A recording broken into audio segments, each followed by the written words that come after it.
ज़ोहरान ममदानी का New York mayor का election जीतना अमेरिका के भविष्य की राजनीति में बहुत बड़ा संकेत है।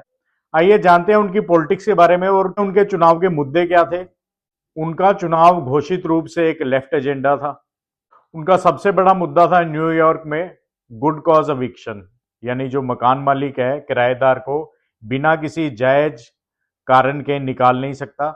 रेंट कंट्रोल के ऊपर काफी सख्त स्टैंड था उनका, जो कृत्रिम तरीके से घर की कीमतें, किराए की कीमतें बढ़ाई गई थी न्यूयॉर्क में। न्यूयॉर्क शहर के लिए उनकी मांग थी कि बसेस फ्री हो वहां पर, बिना टिकट के बस यात्रा हो वहां पर।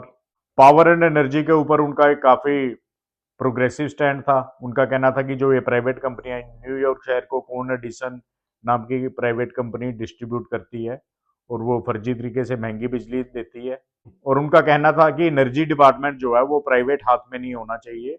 प्राइवेट कंपनी जहां भी होगी वो वेलफेयर के लिए काम नहीं करेगी, वो सिर्फ मुनाफे के लिए काम करेगी। और उनकी डिमांड थी कि एनर्जी मैनेजमेंट और डिस्ट्रीब्यूशन का काम है, उससे रिलेटेड जितने भी डिसीजन है वो जनता के सामूहिक निर्णय होने चाहिए और उन कंपनियों के ऊपर मालिकाना हक जनता का सामूहिक रूप से होना चाहिए। साउथ इंडियंस इंडियंस के लिए बहुत बड़ी खुशखबरी है जोहरान ममदानी का न्यूयॉर्क मेयर का इलेक्शन जीतना। इलीगल इमिग्रेंट्स हैं जो अमेरिका में, न्यूयॉर्क में, उनको लेके उनका काफी प्रोग्रेसिव स्टैंड है इंडियंस के फेवर में। अभी आपने देखा होगा कैसे इंडियंस को हथकड़ी लगा के वापस भेजा जा रहा था। और उनको कहना था कि कुछ चीजों को वो इम्प्लीमेंट करने की या करवाने की कोशिश करेंगे जब वो मेयर का इलेक्शन जीत जाएंगे। सबसे पहले है उसमें जितने भी इलीगल इमिग्रेंट्स हैं उनको म्यूनिसिपल आईडी देना, सोशल सर्विसेज देना और उनको पूरी लीगल सपोर्ट देना। ये काफी बोल्ड स्टैंड था और इसके बावजूद वो न्यूयॉर्क में मेयर का इलेक्शन जीते हैं।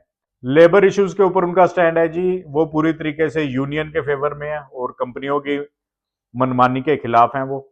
न्यूयॉर्क शहर में लाल झंडा फहराया है इस जोरान ममदानी ने। हालांकि लेफ्ट मूवमेंट काफी टाइम से है अमेरिका में।